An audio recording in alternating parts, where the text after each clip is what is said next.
بلی بچے دے وہاں کیا ہوتا ہے۔ اسلام میں چونکہ بلی حلال نہیں ہے لیکن اس کو پاکیزہ اور طاہر حیوانات میں شامل کیا گیا ہے۔ سیدنا عبداللہ بن عمر رضی اللہ تعالی عنہ سے روایت ہے کہ رسول کریم صلی اللہ علیہ وآلہ وسلم نے فرمایا، ایک عورت کو بلی کی وجہ سے عذاب ہوا، اس نے بلی کو قید کر کے رکھا یہاں تک کہ وہ مر گئی، پھر اسی بلی کی وجہ سے وہ جہنم میں گئی۔ جب اس نے بلی کو قید میں رکھا تو نہ تو اسے کھانا دیا اور نہ ہی پانی، اور نہ ہی اسے آزاد کیا تاکہ وہ خود کیڑے مکوڑے کھا کر گزارا کر لیتی، یعنی اس نے بلی کو تڑپا تڑپا کر مارا تھا، اس لیے وہ جہنم میں گئی۔ ایک سائنسی اندازے کے مطابق انسان نے بلی کو 10,000 سال پہلے پالتو بنایا تھا، اور بلی آج کے دور میں سب سے عام پالتو جانوروں میں سے ایک ہے۔ بلی کو پہلے پہل شاید اس لیے سدھایا گیا کہ یہ چوہے کھاتی تھی۔ اکثر اوقات جہاں اناج محفوظ کیا جاتا تھا وہاں انہیں پالا جاتا تھا،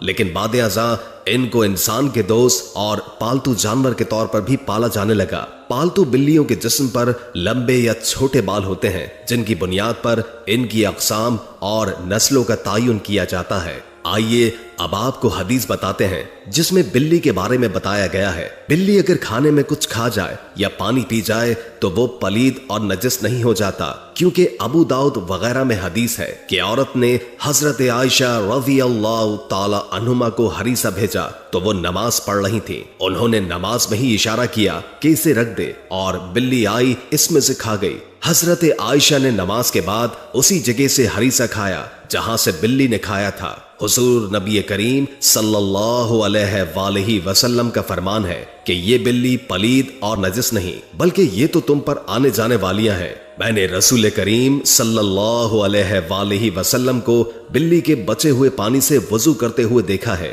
امام بخاری رحم اللہ ایک روایت نقل کرتے ہیں، کشبہ بن کعب بن مالک کی حدیث میں ہے کہ ابو قتادہ رضی اللہ تعالی عنہ سے روایت ہے، ایک دن کشبہ کے پاس گھر آئے تو اس نے ان کے لیے ایک برتن میں وضو کے لیے پانی ڈالا۔ ایک بلی آئی اور پانی پینا چاہا تو انہوں نے برتن کو بلی کی جانب سے ٹیڑھا کر دیا تاکہ وہ پانی پی لے۔ آپ رضی اللہ تعالی عنہما نے دیکھا کہ میں انہیں دیکھے جا رہی ہوں تو وہ کہنے لگے، میری بھتیجی کیا تم اس سے تعجب کر رہی ہو؟ میں نے کہا جی ہاں۔ تو انہوں نے کہا، نبی کریم صلی اللہ علیہ وآلہ وسلم نے فرمایا، یہ نجس نہیں بلکہ یہ تم پر آنے جانے والیاں ہیں۔ گھر میں بلی پالنے کا سوال، اس بارے میں فقہا کا کہنا ہے کہ گھر میں بلی رکھی جا سکتی ہے۔ بلی موذی جانور نہیں ہے، نہ ہی نجس ہے، بلکہ بلی گھر میں رکھنا فائدہ مند ہے، اس لیے کہ یہ گھر میں پیدا ہونے والے کیڑے مکوڑے اور سانپ اور چوہے کھا جاتی ہیں، اور نجس نہیں کہ حدیث میں نبی کریم صلی اللہ علیہ وآلہ وسلم نے اس کے نجس نہ ہونے کا بتایا ہے۔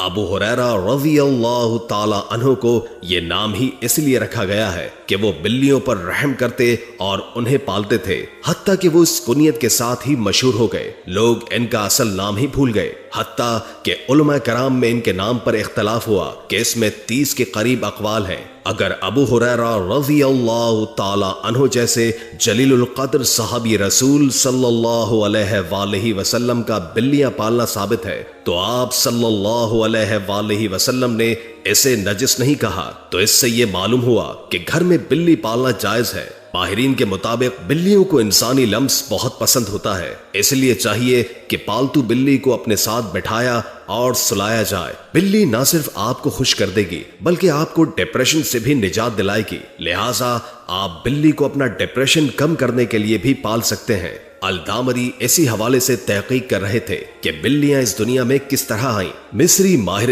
حیاتیات کی تحقیق کے مطابق جب حضرت نوح علیہ السلام کی کشتی میں ہر جانور کے جوڑے موجود تھے تو ان میں چوہے کی جوڑی بھی موجود تھی۔ چونکہ چوہے بچے زیادہ دیتے ہیں تو اس طرح چوہوں کی تعداد بھی بڑھنے لگی۔ اسی طرح چوہوں کی خوراک میں اضافہ ہوا، غلہ تو ختم کر ہی دیا تھا، اب چوہوں نے کشتی کو بھی کترنا شروع کر دیا، جس کے بعد صورتحال گمبھیر ہوئی۔ صورتحال کے پیش نظر حضرت نوح علیہ السلام نے اللہ سے دعا کی